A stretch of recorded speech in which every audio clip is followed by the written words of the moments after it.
Congress party के senior कायद व साबिक वजीर मोहम्मद अली शब्बीर ने कमारेड्डी के बतकुम्मा कुंटे में वाक़े मक्का मस्जिद में नमाज ईद उल अज़हा से क़ब्ल खिताब किया। उन्होंने मुसलमानों में इत्तेहाद की ज़रूरत पर जोर देते हुए कहा कि मौजूदा हालात में चैलेंजेस का सामना करने के लिए साबित कदम रहना ज़रूरी है। वो काबिल रह जाता है, क्योंकि कुरान में अल्लाह ने कहा कि मस्जिदों की हिफाजत करना, खाने काबा में कैसे हिफाजत करके मैंने बताया, क्योंकि हमने छोटे छोटे परिंदों के जरिए ये अब्राहा जब हाथियों की फौज लेके आया हमला करने के लिए खाने काबा को, हमने छोटे से परिंदों के जरिए उन हाथियों को, उस बादशाह को हलाक कर दिया। तो हमारी ताकत का अंदाजा नहीं लगा सके, हमने चाहा तो और कुछ कर सकते थे, लेकिन छोटे परिंदों के करदरियों से खत्म कर दिया हमने उस बादशाह को, उस बादशाह के हाथियों को। तो ये हमें रास्ता है कि अल्लाह चाहा तो हिदायत भी दे सकता है, उन्हें तबाह बर्बाद भी कर सकता है। हम तो चाहते हैं कि अल्लाह उन लोगों को जो इस्लाम के खिलाफ सोचते हैं उन्हें हिदायत दी।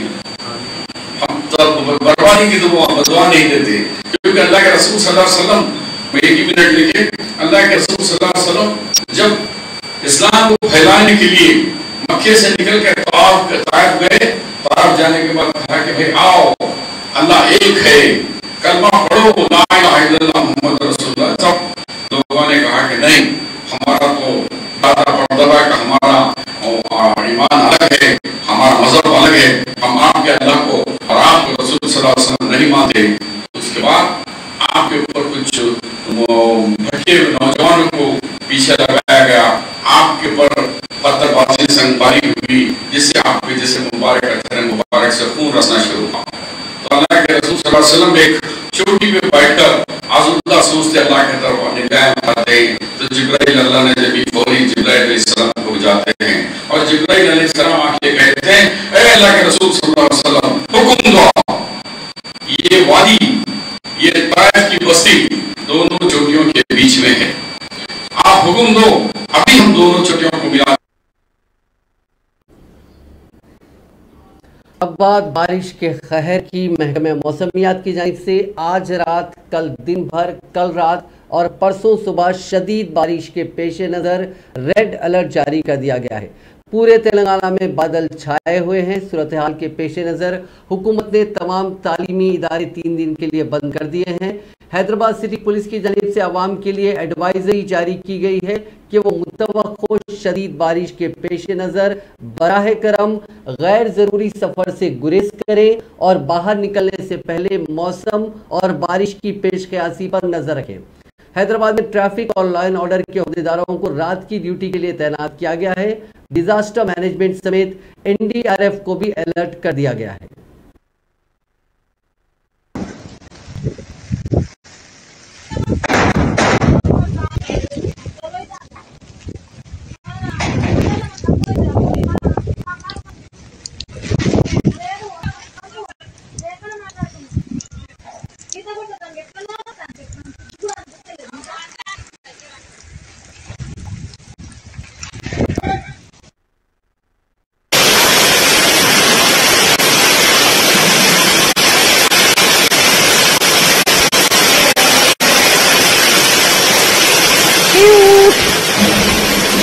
कार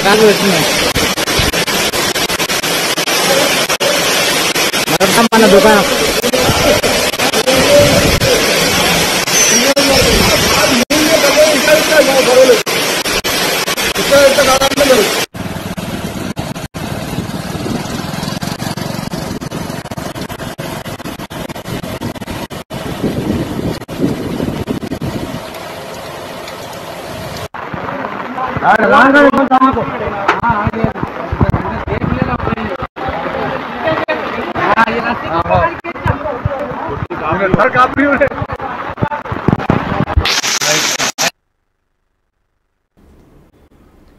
रियासत तेलंगाना में जबरदस्त बारिश हो रही है। गुज़िश्ता 3 दिन से जारी मूसलाधार बारिश के बायस नदियां नाले उबल पड़े हैं।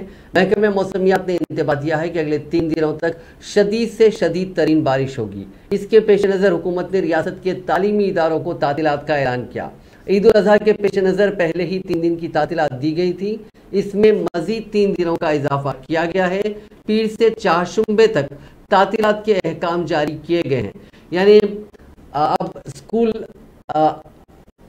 अब तक के जो अहकाम है उसके मुताबिक 15 जुलाई से दोबारा खुलेंगे।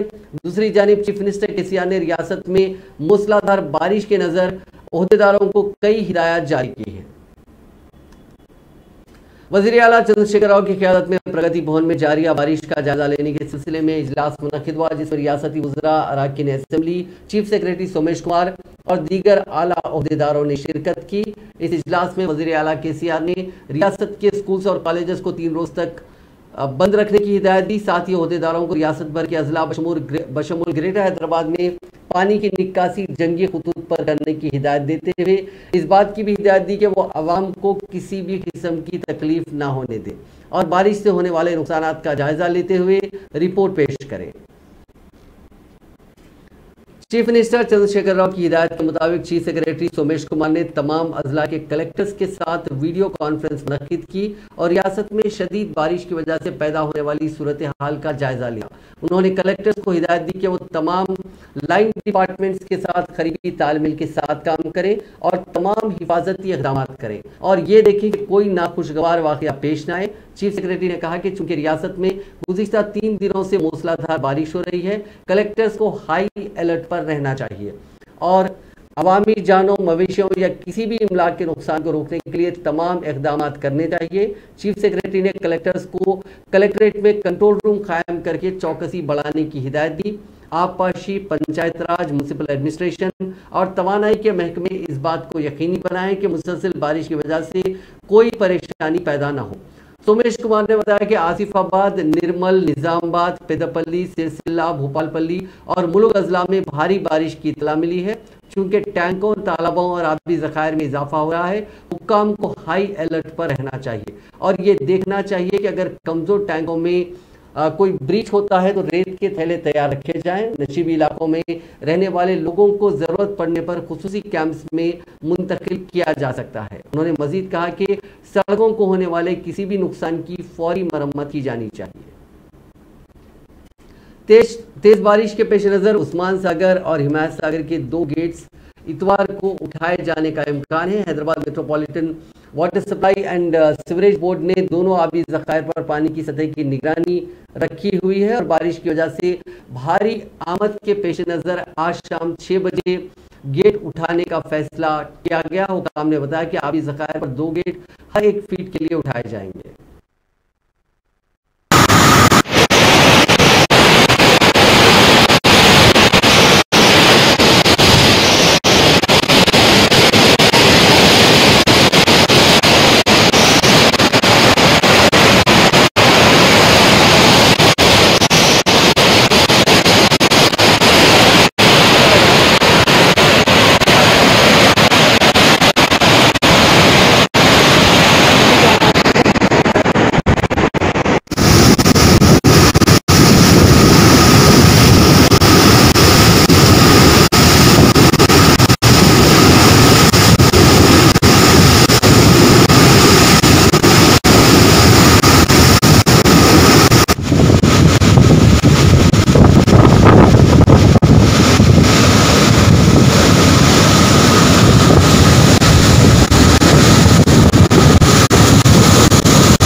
तेलंगाना के चीफ मिनिस्टर चंद्रशेखर राव ने मरकज की नरेंद्र मोदी हुकूमत को शदीद तनकीद का निशाना बनाते हुए सवाल किया कि आप लोग सरकार चला रहे हैं या गुंडागर्दी कर रहे हैं। प्रेस कॉन्फ्रेंस से खिताब करते हुए चीफ मिनिस्टर केसीआर ने मुख्तलिफ रियासतों में गैर बीजेपी हुकूमतों को गिराकर बीजेपी की हुकूमतें कायम करने के इक़दाम पर अपने शदीद रद्द-ए-अमल का इजहार किया।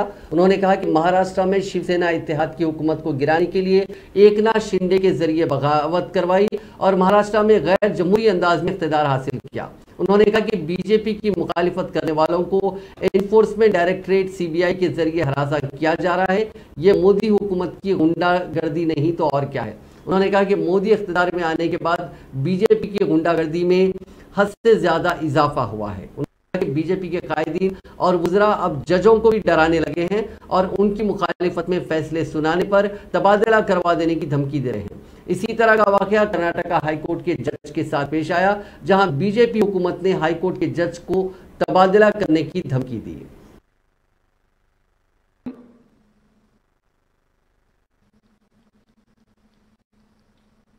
जस्टिस पारदीवाला साहब, जस्टिस सूर्यकांत साहब, I am saluting you. Please keep the same spirit to save India. इन गद्दारों से, इन राक्षसों से, इन तानाशाही के लोगों से देश को बचाना पड़ता है, न्यायपालिका को। నిన్నగాక మొన్న సందేశ్ అని ఒక జడ్జి గారు, కర్ణాటకలో హైకోర్టు జడ్జి గారు, ఏం రాచకమండి, మొత్తం మీ భారతీయ జనతా పార్టీ గవర్నమెంట్ కర్ణాటకలో పోలీస్ రిక్రూట్మెంట్స్లో కుంభకోణానికి పాల్పడి కోట్ల రూపాయలకు ఎస్ఐ ఉద్యోగాలు అమ్ముకుంటుంటే దొరకబడితే ఆ జడ్జి గారిని బెదిరిస్తారు, నేను ట్రాన్స్ఫర్ చేస్తామని. ఇదా న్యాయ వ్యవస్థ పట్ల మీకున్న గౌరవం? అంటే 3/4 మే యాడ్తో ఉన్నకాడ ఏకనాథ్ సిండియాలను సృష్టిస్తాం. ధర్మం కోసం మాట్లాడేటువంటి జడ్జీలను, సుప్రీంకోర్టులను, హైకోర్టు జడ్జీలను బెదిరిస్తాం. ఏం జరుగుతుంది ఈ దేశంలో? Thanks to Indira Gandhi, she was bold enough to declare emergency. It was a direct emergency, declared emergency. But today in India there is an undeclared emergency. ఏం దౌర్భాగ్యం అండి! अब वाक्य में विश्वगुरु है, विश्वगुरु है, क्या बात है? हम पूछ रहे हैं जी, हिंदुस्तान के 140 करोड़ के जनता के तरफ से पूछ रहे, हम अकेले नहीं पूछ रहे. हां, देश जानना चाहता है, ये क्या बात है? क्यों नहीं जानना चाहिए? लोकतंत्र है, लोगों का अधिकार बनता है जानने के लिए. क्यों नहीं बताते जी? क्या जवाब नहीं है आपके पास? तो बताइए, जवाब नहीं है, देश समझ जाएगा. उसमें खामोश रहेंगे, कुछ नहीं.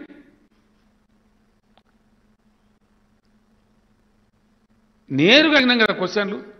దేశంలో 100 సంవత్సరాలకు సరిపడే Narendra Modi government should go and non BJP government shall come. It is our slogan. Thanks to Mr. Narendra Modi, we accept your proposal for a double engine growth, for a double engine sarkar. Telangana BJP की core committee का इजलास आज हैदराबाद में शुरू हुआ। इस इजलास की क़यादत रियासती बीजेपी के सदर बंडी संजय कर रहे हैं। इस इजलास में बीजेपी के कौमी जनरल सेक्रेटरी और पार्टी के तेलंगाना इंचार्ज तरुण चुग भी हिस्सा ले रहे हैं। इस कोर कमेटी के इजलास में रियासत की मौजूदा सियासी सूरत हाल पर गौर ख़ौस किया जाएगा। साथ ही ये भी डिस्कस किया जाएगा कि रियासत में पार्टी को बूथ लेवल पर किस तरह मजबूत किया जा सकता है। अपोजिशन जमातों के कारकुनों ने रचाकुंडा में आज एक एहतजाजी मुजाहरा किया, जिसमें मुअत्तल इंस्पेक्टर नागेश्वर राव की फौरी गिरफ्तारी का मुतालबा किया गया। इस इंस्पेक्टर ने मुबैना तौर पर एक 30 साला खातून को धमकियां देने के बाद उसकी असमत दरी की और बादज़ा उसने उस खातून और उसके शोहर का अगवा कर लिया। कांग्रेस कायदीन की बड़ी तादाद एलबी नगर जोन डीसीपी ऑफिस पर पहुंची और आज सुबह मुजाहरा किया। मुजाहिरीन ने हुकूमत के खिलाफ नारे लगाए और पुलिस से इंस्पेक्टर को फौरी गिरफ्तार करने का मुतालबा किया।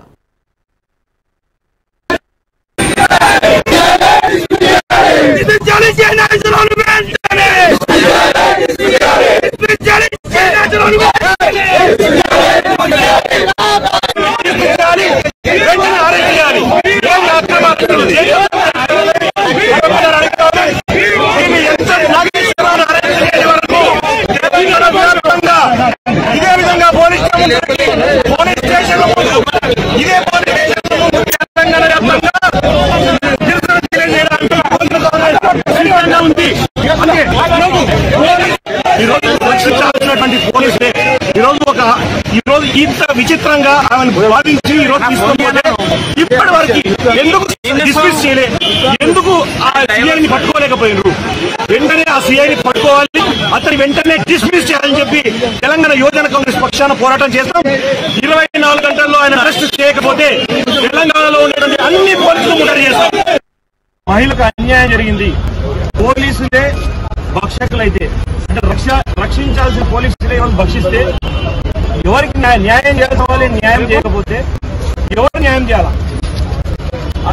ఈరోజు ఒక మహిళ తన భర్తతో కలిసి పోలీస్ స్టేషన్కి వచ్చి ఈరోజు నన్ను వేధిస్తున్నాడు, నా భర్తను చంపేస్తా అంటున్నాడు అని చెప్పేసి పోలీస్ స్టేషన్ ఒక కంప్లైంట్ ఇస్తే వెలుగులోకి వచ్చిన విషయం.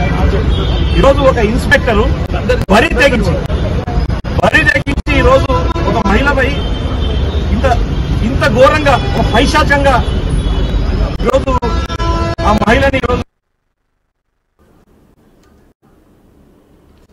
सदर तेलंगाना प्रदेश कांग्रेस कमेटी और अपने पार्लियामेंट रेवंत रेड्डी ने समाजगुड़ा प्रेस क्लब में मुनकिदा एक राउंड टेबल मीटिंग को खिताब करते हुए बताया कि कांग्रेस दौर इख्तिदार में गिरिजनों, दलितों, आदिवासियों को दी गई अराजियात को टीआरएस हुकूमत वापस लेते हुए गिरिजनों और आदिवासियों को हरासा कर रही है। उन्होंने वज़ीर आला चंद्रशेखर राव पर तनकीद करते हुए बताया कि केसीआर ने तेलंगाना की तश्कील के बाद दलित कायद को रियासत का पहला वज़ीर आला बनाने का वादा करते हुए खुद वज़ीर आला के ओहदे पर फायज हो गए।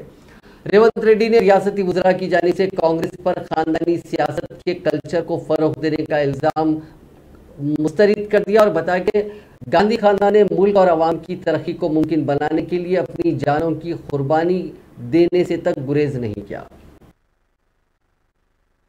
ఇప్పుడొచ్చిన ప్రభుత్వాలు ఏవి నిర్మించలే, ఆనాడే నిజాం నిర్మించిండు, ఇచ్చిండు, ప్రజలకు ఇవన్నీ సౌలతులు కల్పించిండు. అయినా కూడా ప్రజలు నిజాంను భరించలేదు, నిజాంను మొయ్యలేదు, నిజాం మీద తిరుగుబాటు చేసిండు, నిజాం నుంచి విముక్తి పొందిండు. ఆ తర్వాత ఉమ్మడి రాష్ట్రంలో కలిసిన తర్వాత కూడా ఉమ్మడి రాష్ట్రాలలో ఉన్న ఏ ముఖ్యమంత్రి అయినా తెలంగాణ ప్రాంతంలో చేయగలిగినంత ప్రయత్నం చేసిండు.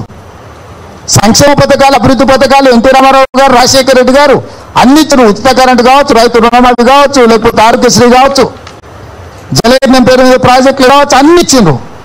అయినా ప్రజలు సంతోషపడలే మా తెలంగాణ రాష్ట్రం కావాలన్నారు. ఎందుకంటే ఇవన్నీ ఇచ్చిన ముసుగులో మా స్వేచ్ఛను పుచ్చుకోవాలనుకున్నారు, మా మీద పెత్తనం వేయాలనుకుంటున్నారు.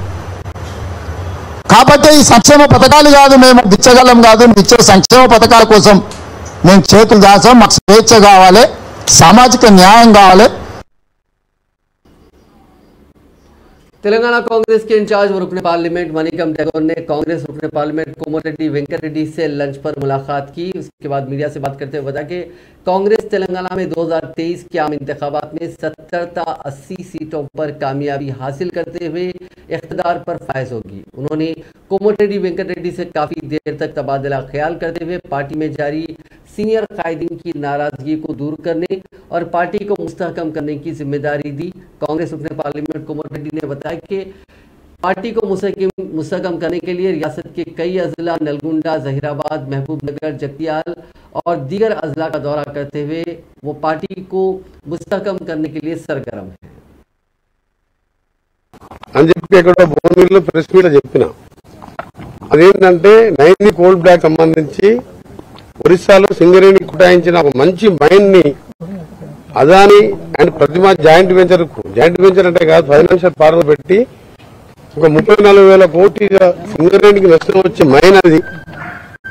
దాన్ని నేను పోయిన జనవరికి వెళ్లి ప్రైమ్ మినిస్టర్ కు, సుప్రీంకోర్టు చీఫ్ జస్టిస్ కు, హోమ్ మినిస్టర్ కు పార్లమెంట్ లో లేవనెత్తడం ఇవన్నీ చేసిన తర్వాత నాకు నిన్ననే తెలిసింది దాన్ని క్యాన్సిల్ చేస్తూ అది మళ్ళీ 1,100 రూపాయలు మెట్రిక్ అయితే 900కే తగ్గించినని ఒప్పుకోవాలి. ఎందుకంటే 300-400 రూపాయలే ఉంది బయట కంట్రీలో, దేశంలో వేరే స్టేట్లలో సింగరేణికి దీంతో 20,000 కోట్ల నష్టం వస్తుందని చెప్పి నేను మళ్ళా కూడా ఒత్తిడి తీసుకొచ్చి ప్రైమ్ మినిస్టర్ గారిని ఇంటర్ఫియర్ చేసి prime minister personal We had a good lunch meeting with our staff campaigner Committee DG, and they discussed about the Congress next program, about the future program for Congress Party in Telangana. And we will be Congress Party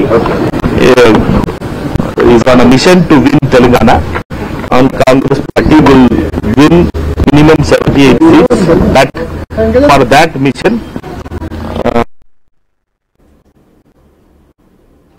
train की जद में आकर 80 भेड़ बकरियां हलाक होने का वाकया कोरटला मंडल के मौजूद चिन्ना मेटपल्ली में पेश आया। तफसीलात के मुताबिक चिन्ना मेटपल्ली गांव का लकम राजा मामूल के मुताबिक भेड़ बकरियों को चराने ले गया। जानवर अचानक रेलवे ट्रैक पर आ गए थे कि उसी वक्त करीमनगर से निजामाबाद जाने वाली एक मालगाड़ी ने मवेशियों को टक्कर दे दी। इस हादसे में 80 के करीब भेड़ बकरियों ने मौके पर ही दम तोड़ दिया। तकरीबन 10 लाख रुपए का नुकसान हुआ है और मकामी लोगों ने हुकूमत से मुतासिरा खानदानों की इमदाद की दरखास्त की है। अफ्रीका के शहर सोवेटो में इतवार को एक बार में फायरिंग के नतीजे में कम से कम 14 अफराद हलाक और 10 दीगर जख्मी हो गए। मकामी मीडिया के मुताबिक ये वाकया निस्फ शब के बाद नवाही सोवेटो के एक बार में पेश आया।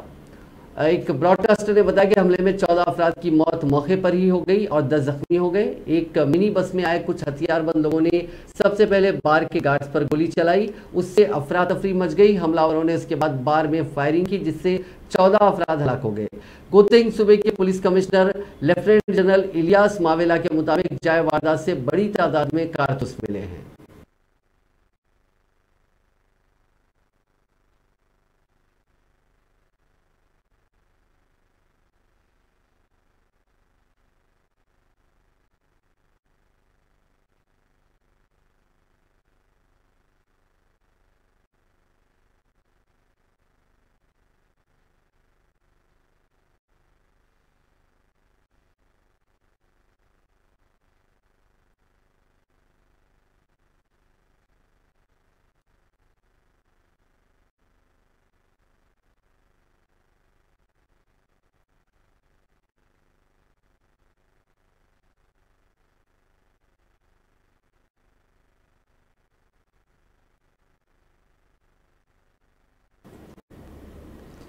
वजीर आजम नरेंद्र मोदी ने कहा है कि हमारे गांव ने दिखाया है कि गांव न सिर्फ तब्दीली ला सकते हैं बल्कि वो तब्दीली की क़यादत भी कर सकते हैं। उन्होंने कहा कि डिजिटल इंडिया मिशन का मकसद ये था कि गांव में भी लोग इनकलाबी काम करें। गुजरात के शहर सूरत में कुदरती काश्तकारी यानी नेचुरल फार्मिंग से मुतालिक एक कॉन्फ्रेंस से वीडियो कॉन्फ्रेंसिंग के जरिए खिताब करते हुए मोदी ने कहा कि भारत कुदरती और सकाफती लिहाज से एक ज़राअत पर मुबनी मुल्क रहा। उन्होंने कहा कि हमारी ज़िंदगी, हमारा सेहत और हमारा माशरा हमारे ज़रई निज़ाम पर इन्हिसार करता है, इसीलिए किसानों और ज़राअत की तरक्की हमारे मुल्क की तरक्की के लिए बहुत ज़रूरी है।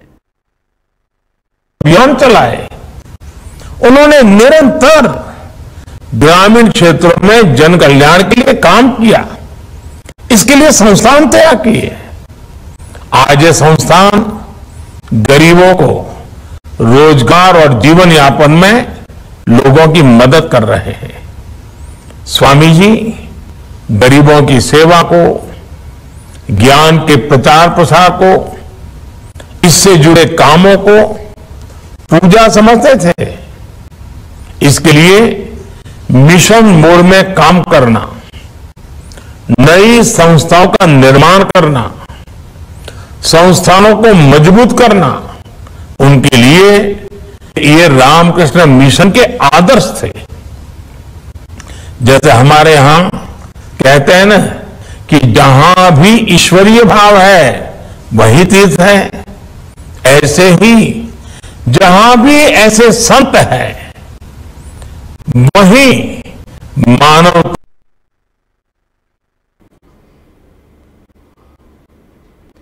नाज़रीन, इस न्यूज बुलेटिन में बस इतना ही। आप देखते रहिए INN चैनल।